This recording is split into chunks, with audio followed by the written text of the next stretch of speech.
ಅಕ್ಕಿನ ಹುರ್ಕೊಬೇಕು. ಕೆಂಪಾಳ ಕರೆಕ್ಟಾಗಿ 2 ಲೋಟ ಅಕ್ಕಿ ತೊಗೊಂಡ್ರೆ 2 ಲೋಟ ನೀರು ಹಾಕ್ಕೊಬೇಕು. ಚೆನ್ನಾಗಿ ಹುರ್ಕೊಬೇಕು. ಕುಕ್ಕರ್ಗೆ ಹಾಕಿ 2 ವಿಜಿಲು ಕೂಗಿಸ್ಕೊಬೇಕು. ಏಲಕ್ಕಿ ತೊಗೊಂಡಿದ್ದೀನಿ. ಗಿಣ್ಣಾಲನ್ನ ಅನ್ನ ಮಾಡಿರೋದಕ್ಕೆ ಹಾಕ್ಕೊತಾ ಇದ್ದೀನಿ.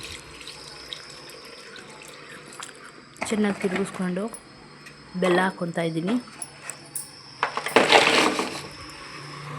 ಬೆಲ್ಲ ಹಾಕ್ಕೊಂಡು ಚೆನ್ನಾಗಿ ತಿರುಗಿಸಿ ಏಲಕ್ಕಿನ ಸಕ್ಕರೆ ಒಳಗೆ ಪೌಡ್ರ್ ಮಾಡ್ಕೊಂಡು ಹಾಕ್ಕೊತಾ ಇದ್ದೀನಿ.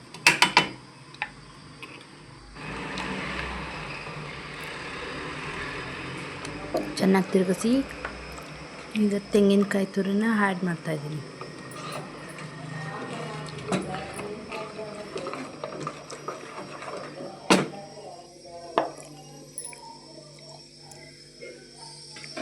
ಚೆನ್ನಾಗಿ ತಿರುವಿ